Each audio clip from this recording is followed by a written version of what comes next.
Good evening. Welcome to APTN National News. I'm Melissa Ridgen. Tomorrow marks 1 week since 5-year-old Frank Young went missing at Red Earth Cree Nation in northeastern Saskatchewan, and there's still no sign of the little boy. He was last seen playing outside at lunchtime last Tuesday. Since then, everything from planes equipped with high-resolution infrared cameras to drones and dogs have been used to try to find the little boy. Volunteer search and rescue teams from around the province answered the call to assist the RCMP. Searching continued over the weekend, and Red Earth has opened up the search to volunteers outside of the community. We expect to have more details on this search tomorrow. Missing and murdered Indigenous women and girls advocate Gladys Tolley finally received a long overdue apology. Her mother Gladys was struck and killed by police more than 2 decades ago. Provincial police and officials traveled to meet her on the Kitigan-Zibi First Nation in western Quebec. But as APTN's Fraser Needham reports, it's going to take a lot more than that before she trusts the police again. It was on this stretch of highway back in October 2001 that 61-year-old Gladys Tolley was struck and killed by a Sûreté de Quebec police cruiser. A few months later, Montreal police investigated and concluded the collision was an accident, case closed. But it was far from over for her daughter, Bridget. After I got the police report, oh my God, that made it worse. That only made it, my curiosity. It took me like about 1.5 years to do the case, to look at all the papers and everything. And that's when I started and I asked for a public inquiry because it was all messed up. The Tolley family says important details were missed by investigators and called for the case to be reopened and for a public inquiry. Both have been refused by the province. But government and Montreal police officials did issue a private apology on Friday, and Tolley says it's meaningful that Quebec Minister of Indigenous Affairs, Ian Lafreniere, took the initiative to do this. It's a really huge step, because I don't know, there was I went through so many ministers and MPs and everybody, I went through them. I met so many, and this is the first one. For his part, Lafreniere admits mistakes were made in the investigation. There have been some communication breach, there have been some lack of information, and we said that we were sorry for that, and that was extremely important for the family. He also outlined the government's reasons for not doing the apology publicly. This is not a communication issue, this is not a PR issue, this is really respect of the family. So I totally respect the family, and that's the reason why we've been doing the event the way they were intending to, not the way we were supposed to. Kitigan-Zibi Anishinaabe Chief Dylan Whiteduck agrees the apology is an important first step, but says there is still much more work to be done in terms of First Nations relations with police. We have to remember that there's a lot of other injustice incidents that took place across Canada, across Quebec, in particular First Nations, and we can't forget about those ones. We need to continue working for the other files that need to be resolved. And Tolley says her faith in police will remain broken for the time being. Well, we need accountability, and we've been asking for that for years. Accountability, acknowledgement, still helping the families with the unsolved cases and stuff like this. It's still hard, and even though we had a public inquiry, events commission, there's nothing going on right now, and it's still happening, and it's happening more than ever still today. Fraser Needham, APTN National News, Ottawa. Too white, too male-dominated, and not doing enough to prevent extremists. Those are 3 takeaways from a new report out today that's shining a harsh light on the Canadian military. The report also takes the military to task for not doing enough to address racism and systemic discrimination over the past 20 years. The force is still more than 86% white. The report says the military is not doing enough to stop white supremacists and other radicals from joining its ranks. This comes after a year-long review by a panel of retired members of the force. Canada's Defence Minister Anita Anand had this to say. As Minister of National Defence and a racialized woman, I am strongly committed to building institutions where Canadians from all backgrounds are included, welcomed, and empowered.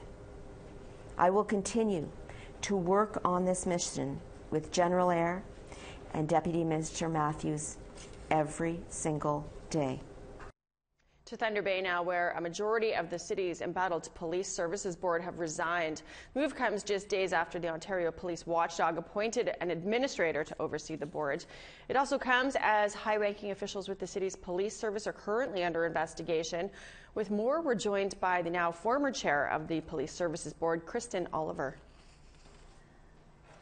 Ms. Oliver, thank you so much for being with us. You and two other members of the Thunder Bay Police Services Board have resigned. What was behind the decision to leave the board?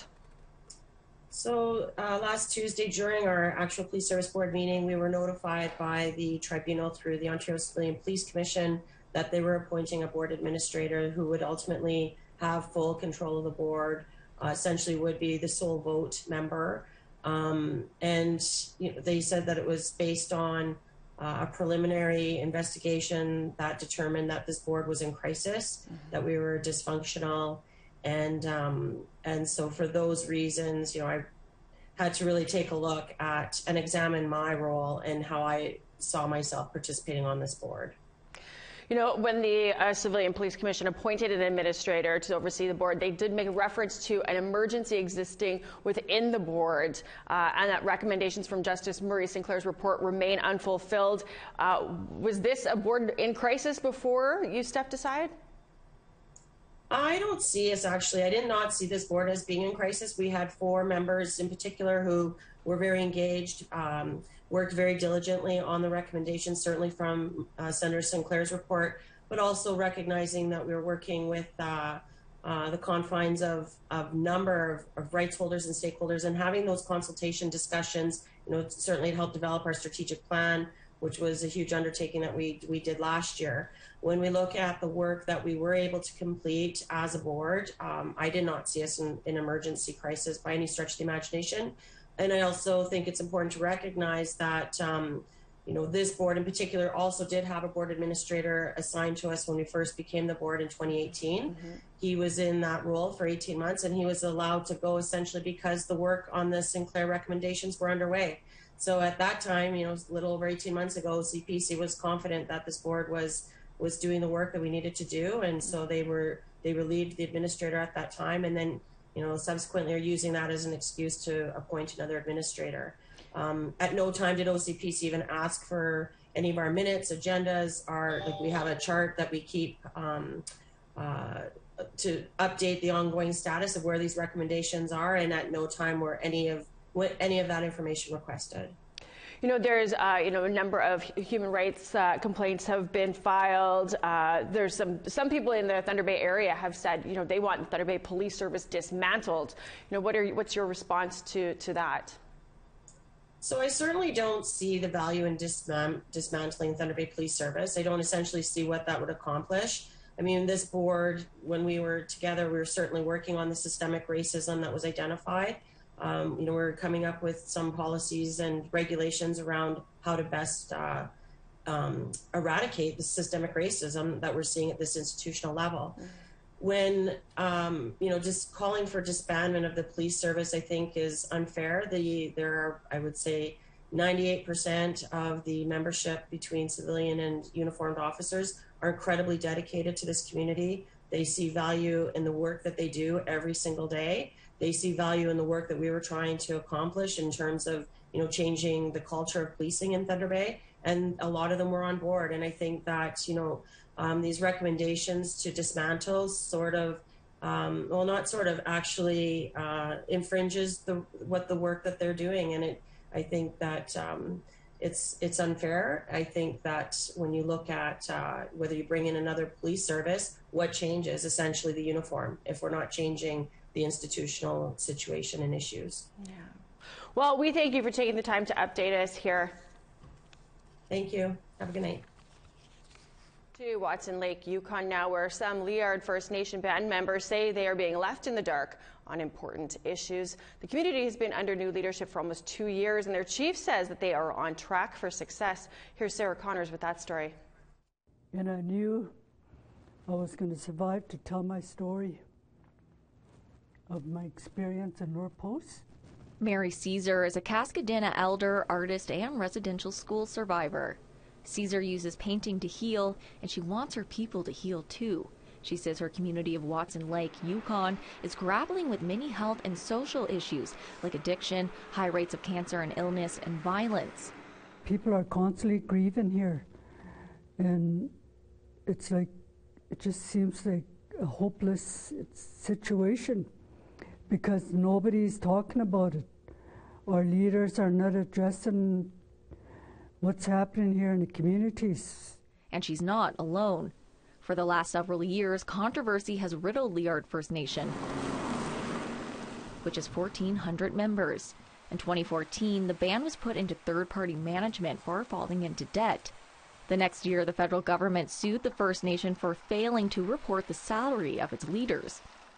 Now, members like Caesar say they're still in the dark with where the community's at. For example, there hasn't been a General Assembly since new leadership was elected in 2020. We as band members have a right to know what's happening. We have a right to be informed. Chief Stephen Charlie says there hasn't been a GA because of COVID concerns and hopes to have one as early as this spring. He's confident the First Nation now has a functioning administration, like recently filling a much-needed executive director position. We just got a new executive director. I had a first discussion with him yesterday, and the first thing he mentioned to me, we need to hire someone for communication. Because we're doing lots of good work, we need to get that information out. Caesar says she wants to see elders consulted with matters, like how the First Nation is planning to enter self-government. The direction should be coming from the elders.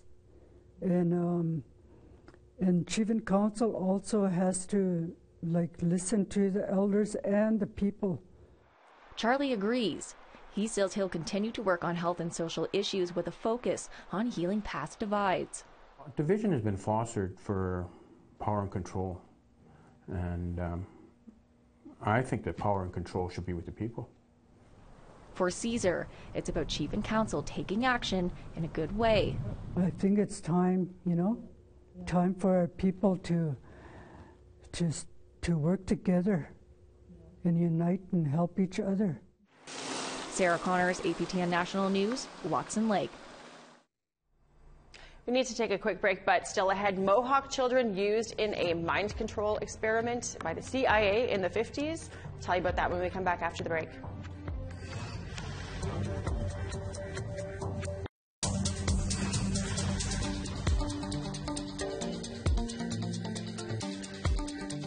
A group of Mohawk women from Longawaited near Montreal allege that Indigenous children were victims of CIA mind control experiments in the 50s and 60s.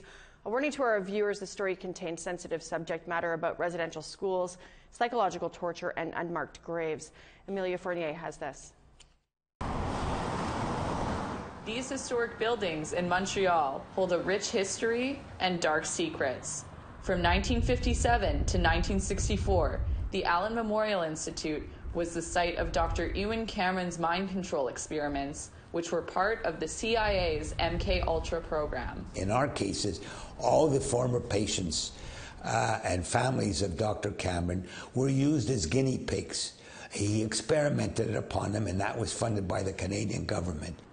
Cameron injected his subjects with high doses of LSD and barbiturates with the goal of deprogramming them. We're getting pretty good, getting better at getting the information from all of those archives.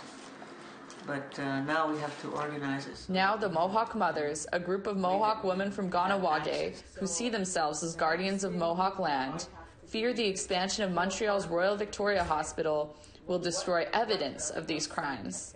Their allegations include that the residential school system and social services provided Indigenous children for Cameron's experiments, and that victims' bodies were possibly buried on site. McGill did not confirm if there will be an investigation on the grounds, but said they were engaged to collaborate with Indigenous communities. We need to have them be held accountable to stop this construction project from happening, the new Vic project, because we need to see out on this unceded territory that is Gahaga territory.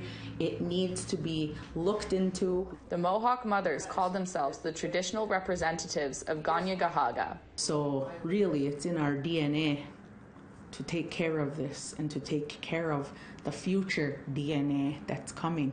They submitted a claim to the Superior Court of Quebec against McGill University and other public bodies, which will be heard on May 30th. While they've worked with academics and community members to assemble their evidence, some of the Mohawk mother's allegations lack concrete proof, according to lawyer Alan Stein. He has represented victims of Dr. Cameron and their families since the 1960s. I inherited these files from my father when I joined the firm after 1963. Stein is currently representing the victims' families in a court case underway against the federal government and McGill, among others. There are Indigenous patients at the Allen Memorial. Yes, and some of our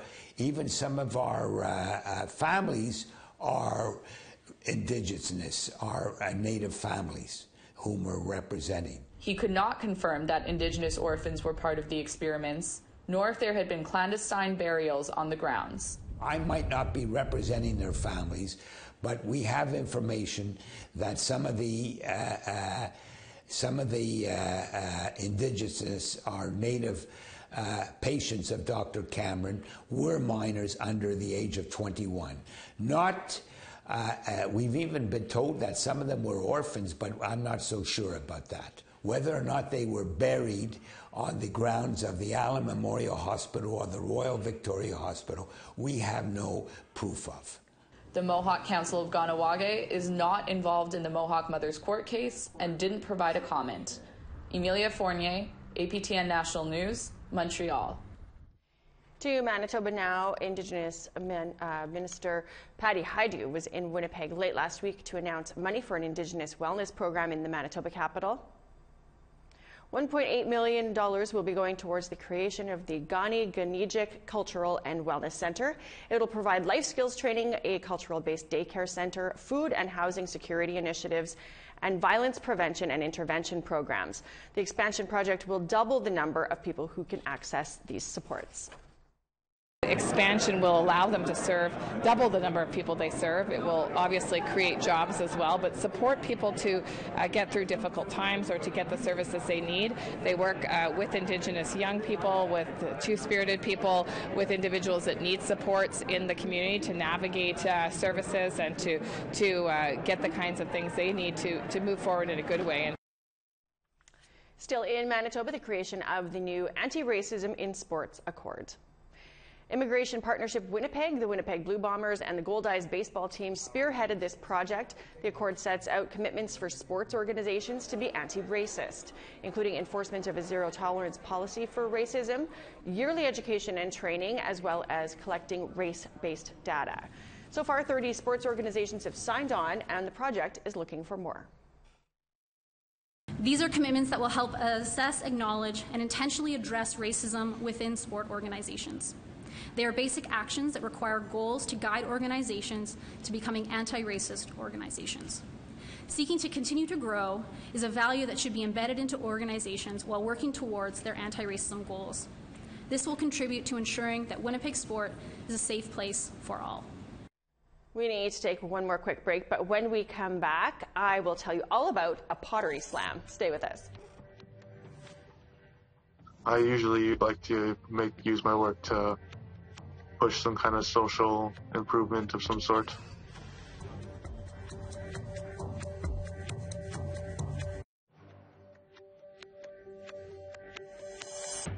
Welcome back. Let's check out tomorrow's weather forecast. To the east coast, we got cloud and 4 in St. John, sunshine and 8 for Fredericton. Happy Valley, Goose Bay, cloud and 7, -7, and snow for Coujabak. Sunny Hills, sunshine and 2 degrees. Same with Saguenay. Montreal, sunny and 6. Ottawa, cloud with a chance of showers, 8 degrees. Sault Ste. Marie, you're probably raining, and 7 degrees. Snow forecasted for Kapuskasing and Timmins, 6 degrees there. Sunshine for northern Manitoba, Puckatawagan and Thompson, both 4 degrees, 3 and sunny for the Pas. Same with you in Winnipeg. Cloud for Brandon, chance of showers, 2 degrees. 16 and sunny for Swift Current, 6 and sunshine for Yorkton. Sun continues for most of the north, 7 for Buffalo Narrows and Uranium City. Sunshine and 14 for Peace River, 11 and showers for Fort McMurray. Showers for Edmonton and 7 degrees, mix of sun and cloud and 17 for Lethbridge. 14 showers for Penticton, 10 and rain for Vancouver and Victoria. 9 and sunny for Prince Rupert, 10 and showers for Prince George. 10 and sunny for Dawson City, Whitehorse showers and 8 degrees. Wauhee 6 and sunny, Wrigley 8 and sunshine. -2 and a mix of sun and cloud for Fort McPherson and Nuvik, -1 and mostly sunny. -8 for Baker Lake, sunny there. Newyacht -18 and snow. Igloolik -6 and sunny. Kenite -10 with a mix of sun and cloud.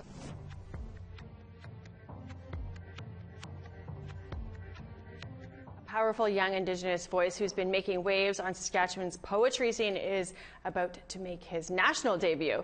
Austin Ahanekyu is getting ready to share his words at the Canadian Individual Poetry Slam in Vancouver after winning a qualifying event in Regina. Leanne Sanders introduces us to him.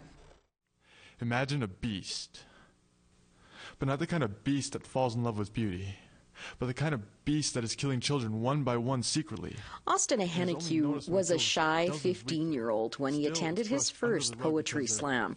5 years later, Ahanekyu now has a son, and his poetry has evolved to address issues like colonialism and racism.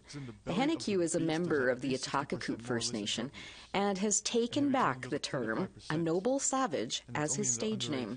It comes from a very old slur, I guess, of what they used to call our chiefs and our great warriors and everyone that was of higher status. So the highest people in our culture were still savages in their eyes. So I kind of just adopted it as my own. Ahanekyu is part of an artist-run nonprofit in Regina called Creative City Center. Kat Abenstein is the spoken word coordinator and says she can see Ahanekyu going far with his words. He's really developed into just a strong, passionate performer who speaks so eloquently about, important issues in his life and in his community. And he's just become this force to be reckoned with. Ahanekyu says the poetry community was very welcoming, making it very easy to be whoever he wanted to be. His most well-received poem, Reserved for the Beast, is about issues on the reserve. I hope to make the world more inclusive and accepting and less intolerant to other people, and overlook stereotypes and all those types of things. I usually like to use my work to push some kind of social improvement of some sort. Imagine if he killed all your children, raped and murdered your women, pushed everyone to alcohol and drug addiction, or 50% of homes have people being beaten. The Canadian Individual Poetry Slam takes place in Vancouver this week, with the finals on Friday night. Drugs, Leanne Sanders, rape, APTN National News, kidnapping. Saskatoon. Good luck to him. We hope you win. Well, we're all out of time for your news to kick off the week. I'm Melissa Ridgen. Thanks for joining us. Have a great night. We'll see you back here tomorrow.